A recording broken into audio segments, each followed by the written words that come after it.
C'est bon, t'es prête? Oui, ok, encore 2-3 réglages. T'as checké le son? 1, 2, 1, 2, oui, ça marche. Ok, c'est tout bon. Bah écoute, il sort de son bureau dans 5 minutes, là, il faut vraiment y aller, on y va. Allez, c'est parti, go. Excusez-moi, vous aviez rendez-vous?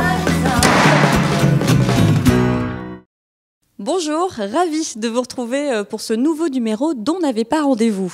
Nous sommes aujourd'hui au Château des Cressaux, un magnifique domaine situé aux portes de Marseille.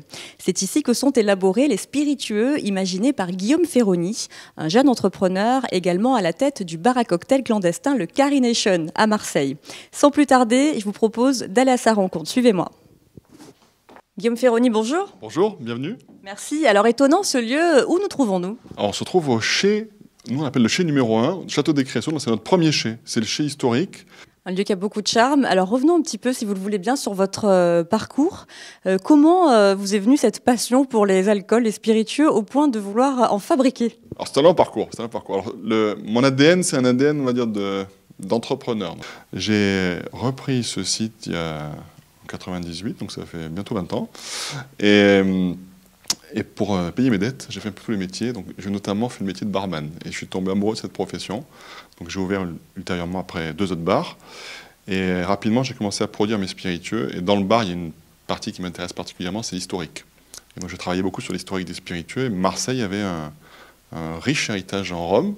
Et donc, je me suis dit, c'est dommage que tout ait disparu. J'ai voulu faire un peu rallumer cette flamme du rhum de Marseille. Et c'est comme ça que je me suis mis à faire vieillir du rhum. Alors du rhum, mais pas que. Vous avez à cœur de remettre au goût du jour des spiritueux historiques, justement. Oubliés, c'est un petit peu devenu votre marque de fabrique, ça. Exactement. Donc, outre le rhum, je travaille beaucoup sur les spiritueux disparus, essentiellement autour du siècle des Lumières, parce que c'est là où il y a eu la plus grande extinction de spiritueux. Et les spiritueux à l'époque n'étaient pas des marques protégées, donc les recettes étaient publiques. Il y a beaucoup de manuels de liquoristes et de distillateurs, et donc moi je me plonge dans ces manuels et je réédite les recettes les plus populaires, avec un attrait particulier pour les recettes qui étaient marseillaises. Donc j'ai commencé par les marseillaises, mais je réédite des nationales. Est-ce qu'il y avait un réel marché à prendre dans ce secteur d'activité ici dans la région? Sur le rhum, clairement oui. C'est-à-dire sur le rhum déjà c'est un des spiritueux qui est en développement.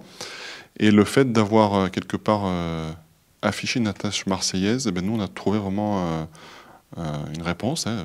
Vraiment les clients sont heureux déjà de découvrir l'histoire du rhum à Marseille, c'est vraiment quelque chose d'authentique.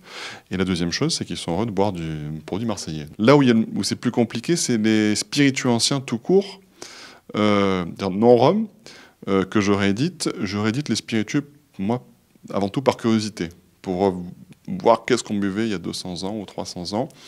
Et donc certains sont très consensuels, faciles à boire, certains c'est des élixirs un peu médicinaux, donc on va dire c'est clivant. Donc des gens aiment beaucoup, d'autres n'aiment pas du tout, mais ça porte quelque part une cohésion à la gamme et une légitimité, on va dire, de reproduire une série de spiritueux anciens. Est-ce que vous exportez vos produits, et si oui, vers quel pays? Alors on exporte sur les pays francophones déjà, donc très bien en Belgique, au Québec, Luxembourg et Andorre. Bon, Andorre c'est plutôt pour les Français, mais c'est quand même pour nous de l'export. Et après on exporte un petit peu en Angleterre, notamment le gin, et en Allemagne, pas mal. En Allemagne c'est notre pastis qui fonctionne très bien. Vous faites beaucoup de choses, Guillaume Ferroni. Quels sont vos objectifs aujourd'hui? Sur les spiritueux, j'ai pas encore atteint mon objectif en termes de taille critique d'entreprise, c'est-à-dire que on est, nous, très artisanal, on est une petite équipe, on est 4 personnes, donc très artisanal. On doit être un petit peu plus gros, pas beaucoup, mais un tout petit peu plus gros. Merci beaucoup. Merci à vous. Gourmandise. Old Fashion et Tommy's Margarita, j'en ai 2. 1862, sans date précise, c'est la sortie du premier ouvrage de cocktail. La plage, I want you to want me, Cheap Trick. La créativité absolue. Un road trip aux USA. Distiller une absinthe.